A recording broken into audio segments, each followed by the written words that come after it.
Assalamualaikum warahmatullahi wabarakatuh. Halo sanak semuanya, khususnya masyarakat Pasaman Barat dimanapun berada.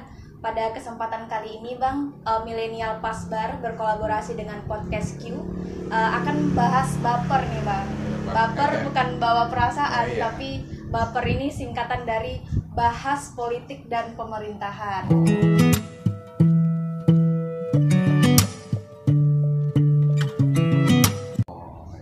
Begitu teman-teman semua.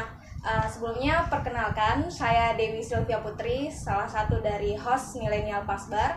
Saat ini saya juga sedang bersama salah satu putra kebanggaan Pasaman Barat lah, tim sukses milenial dari Paslon 05. Iya Bang. Barangkali bisa perkenalan diri Bang. Ya, kalau saya sendiri Muhammad Ardi Lubis, biasa dipanggil Bang Ardi di lapangan. Dan saya bergerak di bidang tentang kegiatan bidang administrasi dari tim pasangan Agus Romi itu nomor 5, dan kemudian bagian istilah penerangan tentang dunia pendidikan. Oke, siap Bang Ardi. Nah, pada kesempatan kali ini ya Bang, tadi kita udah sempat bahas kalau kita bakal bahas politik dan pemerintahan.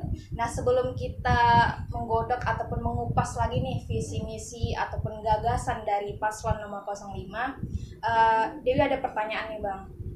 Kita menganalisis dulu sih masalah kalau terhitung dari pemekaran Pasaman Barat hingga tahun ini, artinya sudah 17 tahun mau masuki ke usia 18 tahun.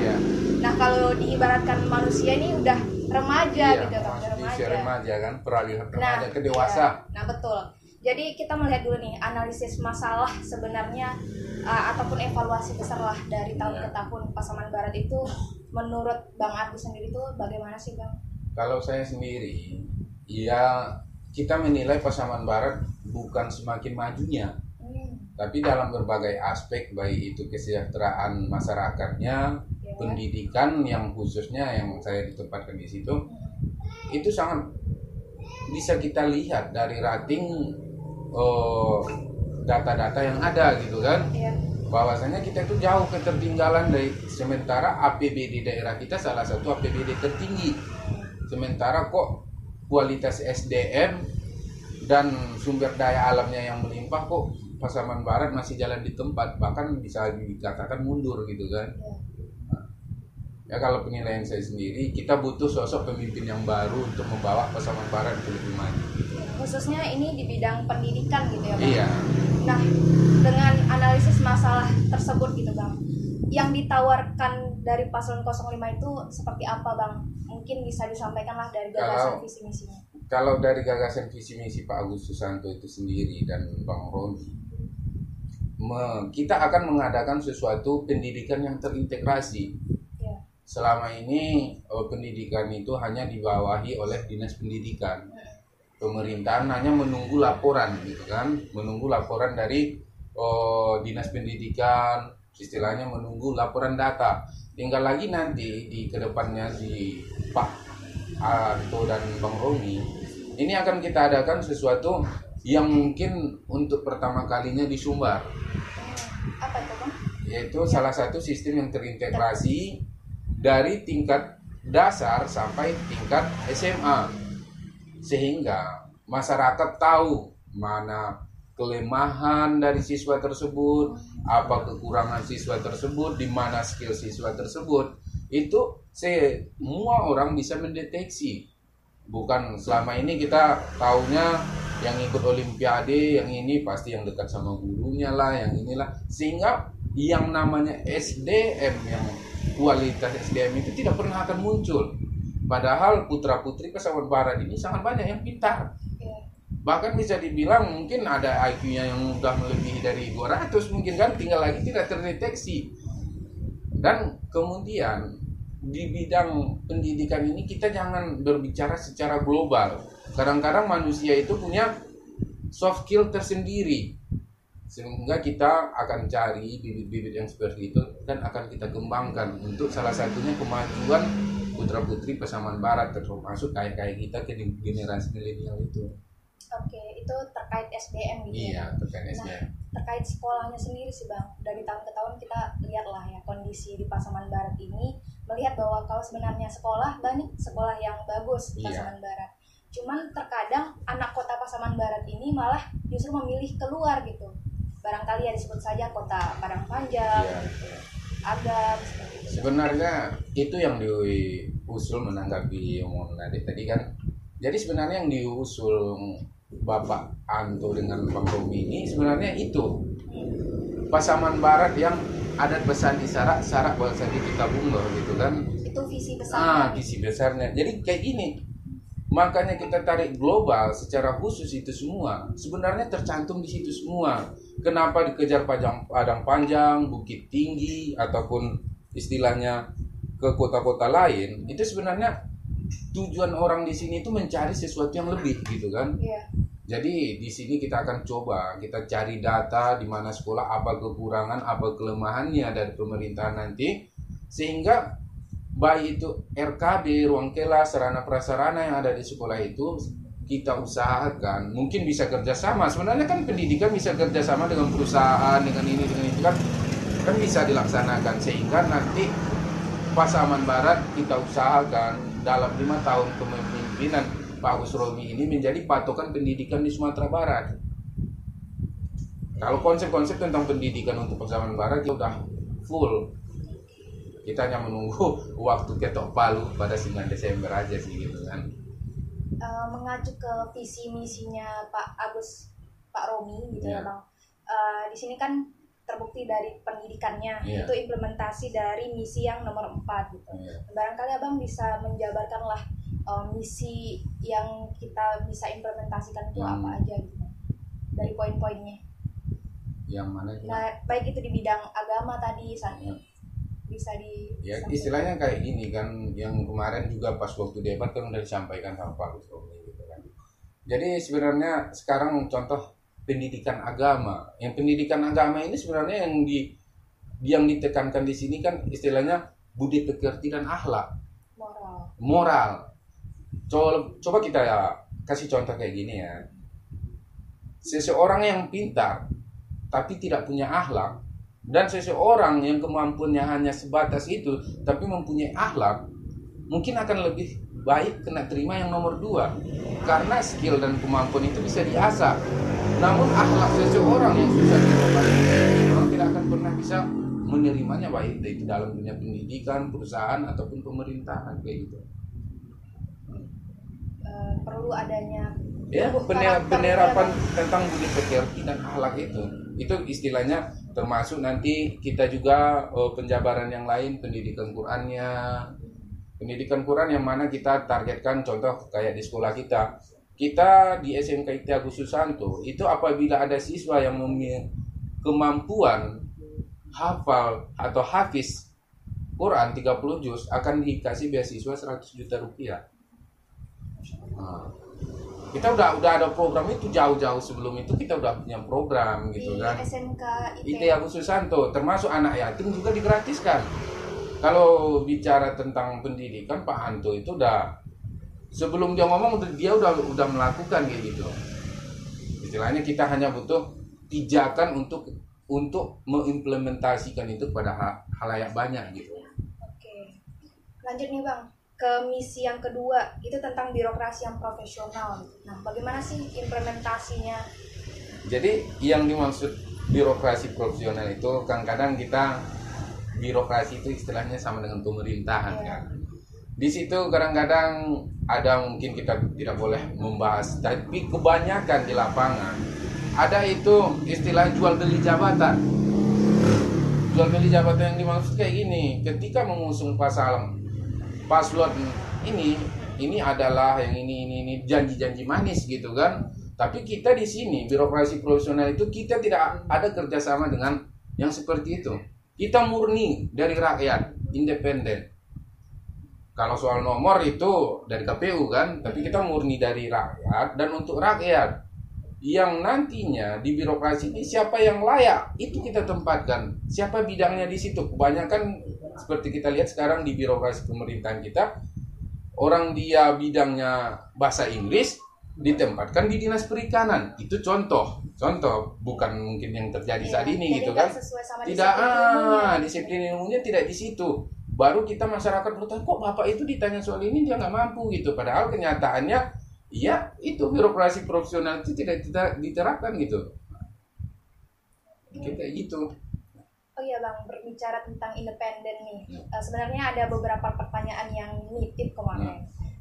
Seperti yang kita tahu bahwa paslon nomor 05 ini independen, gitu. Tapi kita tidak bisa memungkiri bahwa calon bupatinya adalah dari sebelumnya itu dari partai PDIP gitu ya Bang. Jadi kayak ini kan sering juga muncul pertanyaan di lapangan. Sebenarnya ini jadi beban dari tim sendiri atau barangkali bisa jadi keunggulan kan? Jadi kita bisa ketawa juga gitu kan. Contoh kita gitu kan. Oh, kita anggaplah suatu kooperasi gitu. Nggak usah kita bicara global gitulah kan. Kita anggap suatu kooperasi. Yang sebenarnya Bapak Haji Agus Susanto itu sudah mengajukan surat pengunduran diri ke PDIP Perjuangan dan sudah diterima.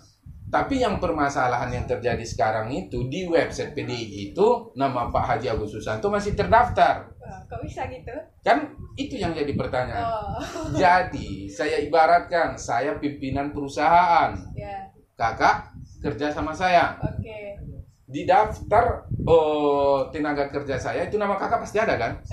Jadi ketika kakak mengajukan surat pengunduran diri sama contoh HRD saya, gitu, otomatis HRD menerima surat pengundur diri ya. Berarti secara dalam prosesnya kakak sudah mengundurkan diri kan? Kan kakak tidak ada keterikatan lagi, penggajian juga tidak ada. Contoh dalam perusahaan.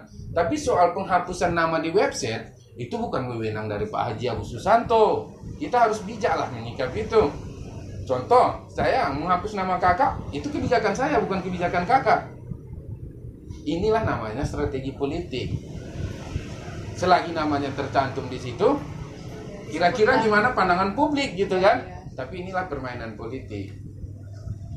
Mungkin kakak aja yang menjelaskan itu, memahaminya gitu kan? Ini barangkali sebagai pencerdasan lah nanti. Kita lebih bijak gitu kan, masyarakat kita minta bijak gitu. Lanjut nih Bang, ke misi yang nomor 3 itu di bidang kesehatan. Nah, seperti apa Bang? Kalau kesehatan, sebenarnya konsepnya kayak gini. Kita harus sinkron dengan pemerintahan pusat. Contohnya gitu kan, soal BPJS. Selama ini kita kan BPJS ada yang belum menerima, ada ini gitu.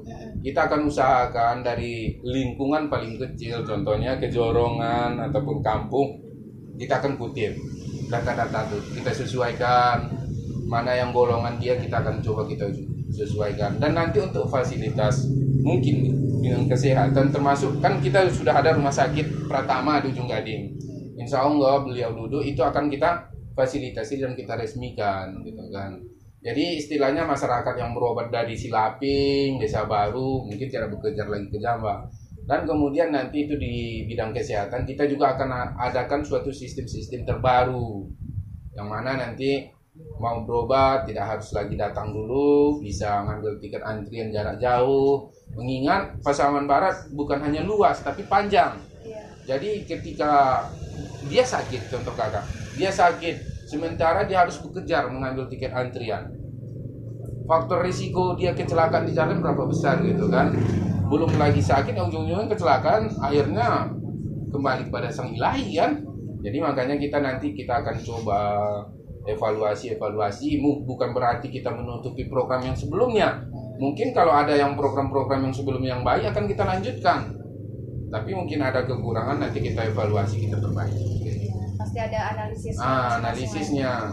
Bukan kita mengambil kesimpulan yang namanya kesehatan ini agak sensitif gitu kan. Jangan sampai yang memang sudah baik sebelumnya kita rubah gitu kan. Yang baik sebelumnya kita lanjutkan. Kita harus profesional juga lah, bukan lantaran kita menang tuh harus program kita semuanya kita jalankan. Kita nilai program kita mana yang lebih baik dibanding yang sebelumnya. Kalau memang baik yang sebelumnya, itu yang kita lanjutkan. Sip Bang, lanjut nih ke poin nomor 4. Pendidikan tadi udah dibahas lah ya. Lanjut ke pariwisata nih Bang, gimana? Pariwisata, ini mungkin kakak juga ketawa juga lah ya. Sebagai putra putri Pasaman Barat pasti ketawa. Kenapa? Seperti kita ketahui pariwisata Pasaman Barat ini kalau potensinya mungkin bisa go internasional gitu kan. Ada Pantai Sasak, ada Pulau Panjang, ada Pigago, ada air terjun Sipagogo, air terjun Sampuran Kajai, banyak. Tinggal lagi kelemahan kita beberapa tahun yang silam mungkin itu anggaran APBD itu belum mencukupi atau gimana, ataupun tidak ada penganggaran ke situ. Yang kita bahas saja bentuk kecilnya, akses jalan menuju lokasi wisata. Ini masih perlu diperhatikan. Masih perlu kita perhatikan dan kita lakukan perbaikan. Kemudian mengangkat di dalam kegiatan festival budaya. Ya. Itu akan kita galang kegiatan budaya sehingga putra-putri Pasaman Barat ini tahu budaya Pasaman Barat dan pariwisatanya itu seperti apa gitu kan. Walaupun kita berbeda-beda, namun tetap ya kita putra-putri Pasaman Barat. Makanya di situ merajut perbedaan. Istilahnya walaupun dia Minang, Jawa, Batak, itu di mata Pak Agus Susanto itu nggak ada. Dia itu putra Pasaman Barat asli. Siapapun yang di ruang lingkupnya itu, oh ya asli orang Pasaman Barat gitu. Dia nggak ada beda-bedakan gitu kan. Mungkin kalau orang menilai, mungkin kalau kakak mungkin jumpa dengan ini Pak Anto dan Bang Romi, mungkin pembicaraan tidak akan terlalu tegang, mungkin dia lebih enjoy karena dia paham generasi milenial itu seperti apa gitu kan. Makanya bilang kalau untuk pariwisata mungkin nanti kita generasi milenial inilah yang akan diswadayakan gitu kan. Apalagi di bidang promosinya. Iya, bidang promosi. Contoh kayak kegiatan kakak-kakak inilah gitu kan. Kita undang, kita kerjasama dari Dinas Pariwisata. Kita nanti kita promosikan bentuk gimana eventnya, ini gitu. Alhamdulillah kita sedikit-sedikit paham juga sih kan tentang event gitu kan. Nah, selanjutnya nih Bang, terkait SDM lah, sumber daya manusia di Pasaman Barat itu bagaimana untuk meningkatkan? Kalau SDM kita sendiri kan itu sebenarnya kaitan SDM dan pendidikan ini kan erat kan. SDM dan pendidikan. Setelah kita adakan itu, kita jangan bicara data dari Dinas Pendidikan aja gitu kan. Kita berpatokan di lapangan. SDM itu pendidikan itu masih banyak daerah-daerah di kita itu untuk sekolah itu masih jauh. Contohnya di daerah sentral sekali Batang Saman. Saya tanya sama kakak, mulai dari kakak tahu itu Labu Lurui, itu sampai nanti dekat Batang Lingkin baru ada SMP 1 buah. Kira-kira berapa jauh siswa mau sekolah dari? Padahal orang itu di tepi jalan raya. Akhirnya dengan akses sejauh kayak gitu, orang ekonominya kurang mampu, otomatis anak-anak susah disekolahin, biaya ongkos lagi, biaya kos lagi, sementara tingkat SMP aja udah tidak ada di daerah itu gitu. Itu contohnya. Apalagi daerah-daerah terpencil gitu kan. Sedangkan di tepi jalan seperti itu aja sudah tidak ada gitu kan.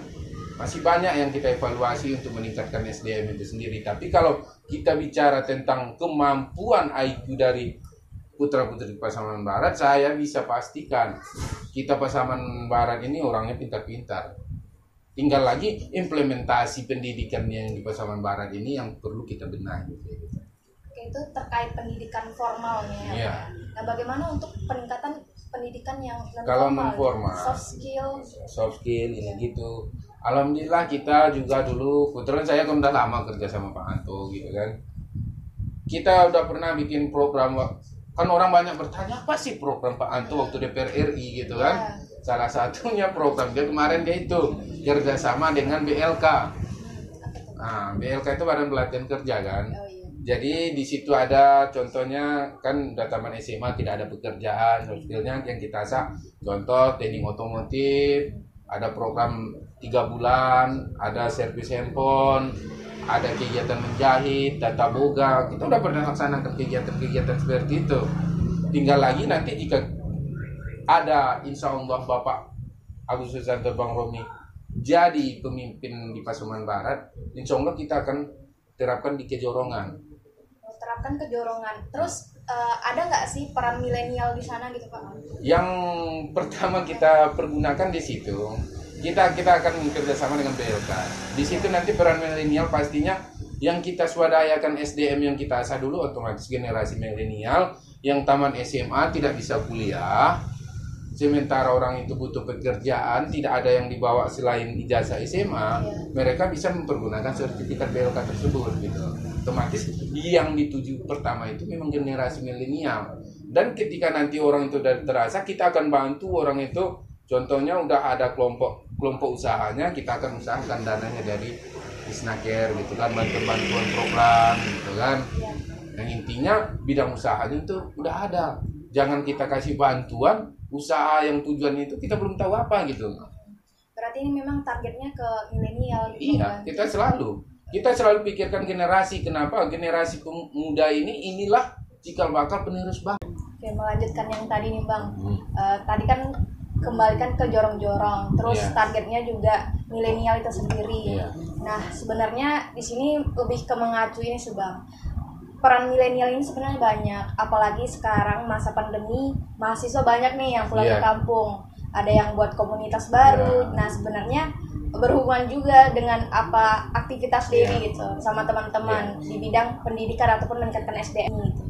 Nah, sebenarnya di sini juga bisa dilibatkan gitu Bang. Bisa, contohnya dilibatkan milenialnya gitu. Jadi nggak cuma sebagai target saja gitu, tapi barangkali bisa membantu gitu untuk terjun langsung ke anak-anak SD misalnya. Ya, contohnya yang mungkin yang dimaksud itu kan kayak gini. Kita punya kegiatan, contohnya mengajari anak-anak yang antaran sekolah masih belum efektif. Contohnya anak mahasiswa yang ada di kampung tersebut ikut istilahnya berpartisipasi untuk bikin pendidikan informal di luar gitu kan. Jadi contohnya di dalam musola ataupun di dalam bentuk-bentuk gimana istilahnya pendidikan ini lebih menyenangkan kayak gitu kan. Jadi membantu. Contoh kayak tadi kan disampaikan banyak mahasiswa yang sekarang libur, daripada orang tua nganggur, sibuk main game ataupun sibuk main-main yang nggak bermanfaat kayak gitu. Apa salahnya mengajarkan istilah generasi yang lebih di bawah mereka untuk belajar gitu kan, mungkin itu lebih spesifiknya gitu kan. Tapi kalau kita sendiri kalau bicara tentang itu, ini kan lagi zaman pandemi, kita lihat nanti gimana kalender pendidikan selanjutnya. Mungkin bisa salah satu ide yang seperti Adik sampaikan tadi kan, punya komunitas kira-kira apa, contoh atau istilahnya tentang bedah buku atau temanya lingkungan, itu kan nanti bisa kerjasama dengan pendidikan, dinas pendidikan itu sendiri. Tapi tinggal lagi nanti kita mungkin minta rekomendasi dulu pada Pak Anto, minta bincang-bincang, nanti kan itu bisa kita implementasikan niat. Pokoknya selagi itu niatnya untuk pendidikan Pasaman Barat dan itu dinilai sangat menunjang pendidikan, kita akan selalu support. Apapun jenis kegiatannya, pokoknya nggak bertentangan dengan pendidikan. Ya, apalagi meningkatkan SDM. Apalagi meningkatkan SDM gitu kan. Jadi kalau niatnya itu mengasah kemampuan adik-adik atau memahirkan, itu selalu kita support. Kenapa kita batasi? Bahkan kita sangat bersyukur kaum milenial, pemuda-pemudi ini berpartisipasi seperti itu, sangat kita banggakan. Daripada sibuk-sibuk main, sibuk inilah kayak sekarang ya, main game, foto selfie, main-main, nah, kayak gitu kan. Ya, jadi milenial pun ada pergerakannya. Nah, iya gitu kan. Jadi sebenarnya bermanfaatnya kayak gini, kaum milenial itu akan bisa jadi sorotan di kampung dia sendiri ketika dia berpartisipasi seperti itu. Makanya saya bilang tadi, kita akan selalu support selagi itu positif. Itu aja. Oke. Nah, berlanjut nih ke poin nomor 5 berarti Bang, tentang industri ataupun bagaimana menuntaskan kemiskinan. Nah, ini ada pertanyaan sebenarnya Bang. Kan ini namanya menarik investasi di bidang industri. Nah, tentu ini erat pula kaitannya dengan HGU, ya, hak guna usaha gitu. Nah, walaupun yang seperti kita tahu HGU ini kan kewenangan dan wewenang pemerintah pusat. Nah, akan tetapi dalam hierarki perundang-undangan kita itu ada yang namanya perda. Ini titipan pertanyaan sih sebenarnya. Nah, terus pertanyaannya seperti ini Bang. Apa sih langkah konkret yang akan dibuat oleh paslon 05 jika nanti duduk gitu Bang, untuk memajukan investasi dan industri dan HGU seperti dalam misinya yang berpihak kepada rakyat kecil tanpa menimbulkan masalah dengan tanah ulayat, tanah kaum adat, dan memerhatikan AMDAL-nya. Sebenarnya kalau kita bicara tentang investasi dari luar, pertama kita tidak mungkin setelah Pak Agus Romi dulu, ini istilahnya saya menyampaikan ini sebatas kemampuan saya, otomatis kemampuan Pak Anto lebih kuat gitu kan. Tapi sepengetahuan saya garis besarnya seperti ini. Kita akan evaluasi dulu perusahaan-perusahaan yang udah investasi di Pasaman Barat. Ya gimana dana CSR orang itu, apakah jalan terhadap ini dimasuk ke pemerintahan daerah atau bukan. Dan kita akan evaluasi termasuk HGU-nya sampai kapan. Kita evaluasi dulu perusahaan-perusahaan yang ada di Pasaman Barat dulu. Dan ketika kita nanti sudah tahu HGU sebuah perusahaan itu habis, kita akan sampaikan yang poin-poin yang selama ini yang kita evaluasi terhadap mereka. Kalau kita bicara kita mencari investasi untuk meningkatkan kesejahteraan rakyat, mungkin kalau kita bahas di bidang perkebunan, untuk saat sekarang lahan kita sendiri itu bisa dibilang udah penuh kan, udah penuh. Tinggal lagi kita akan berusaha mencari investasi di bidang lain, seperti mungkin suatu saat pabrik semen, mungkin bisa. Kalau kan Pasaman Barat kan masih banyak pegunungan kan, pegunungan karang. Ya kalau kita bicara tentang titiknya kita belum bisa. Masalahnya banyak prosesnya mencapai itu gitu kan. Soalnya udah pernah ada isu seperti itu. Dulu ada isu gitu kan. Tapi gimana kita tarik investasi dari perusahaan ataupun dari luar daerah untuk berinvestasi, jangan berpatokan di perkebunan aja. Gitu. Contoh bidang kelautan kan bisa itu. Pariwisata itu bisa kerjasama dengan ini dari investor-investor asing. Maksudnya walaupun bukan dari luar negeri, yang dimaksud investor asing itu kan bisa dari Jakarta, dari Pulau Jawa, atau dari Palembang, dari Padang kan bisa. Istilahnya penanaman modal di sini, pengelolaan dan sistemnya itu nanti mungkin bisa dijabarkan setelah ya kita duduk gitu kan. Kalau kita berbicara garis besarnya ya seperti itu, kita bukan berpatokan hanya perkebunan. Dan kemudian kan ada salah satu yang berpihak kepada rakyat yang disampaikan ini Pak Anto sama waktu debat itu kan, salah satunya kita akan bangun pabrik kelapa sawit di utara satu, di selatan satu gitu kan. Jadi di sini sebenarnya kalau kita bijak memahaminya, jika suatu pabrik Pemda ada di utara dan di selatan, harga sawit akan stabil, akan konstan. Pasti pemerintahan kita akan jaga kesejahteraan rakyatnya. Otomatis perusahaan yang investasi di Pasaman Barat akan mengikuti harga sawit Pemda. Kenapa 2 titik seperti itu? Untuk efisiensi biaya waktu. Kalau kita bicara Pasaman Barat tidak hanya luas tapi panjang. Jika kita bikin di satu titik di tengah-tengah, dari Silaping antar ke sana berapa kosnya gitu. Ya, kos biaya. Nah, kalau kita dari sini ngantar ke Rakinan berapa pula kosnya. Jadi makanya kita kasih untuk tahap pertama 2 titik. Mana tahu nanti duduk lagi di periode selanjutnya kita tambah 2 titik lagi gitu kan. Itu makanya kita kerjakan dulu yang udah kita sampaikan. Jangan kita obral janji. Kita yang real aja gitu, nggak usah obral janji manis-manis ini begitu. Kenyataannya hanya sebatas untuk mencari simpati. Masalahnya kita janji itu adalah hutang, yang mungkin bukan pertanggungjawabannya di dunia aja kan. Nah, apalagi landasan kita adat Basandi Sara Basandi kita bunga gitu kan. Nah, jadi makanya saya sampaikan, kita bukan hanya sebatas obral janji, kita mendingan yang real ya, dan logik. Bisa dimakan akal sehat program kita gitu kan, bukan ngambang kayak gitu. Oke. Berkaitan dengan pertanian tadi gitu Bang, berarti memang kita kan tahu nih perkebunan sawit memang salah satu idolanya Pasaman Barat seperti itu. Nggak mungkin kita juga meninggalkannya gitu Bang. Itulah mungkin salah satu langkah untuk bagaimana kita membuat terobosan baru. Nah kemudian ini barangkali pertanyaan terakhir nih Bang. Tadi udah kita kupas lah ya satu persatu dari misi Paslon 05 ini teman-teman. Terus kita nih sebagai tim milenial nih Bang, melihat Paslon 05. Sebenarnya tuh kenapa sih tim milenial ini maksudnya milenial ini harus memilih Paslon 05 gitu? Iya, kalau kita sendiri menjawab pertanyaan dari Adi tadi itu sebenarnya simpel aja. Terasa tuh kenapa harus memilih pasangan Agus Romi. Kenapa? Tidak ada embel-embel di belakangnya. Itu poin pertama. Tidak ada yang akan intervensi. Yang intervensi rakyatnya sendiri. Kenapa? Yang mengusung adalah rakyat.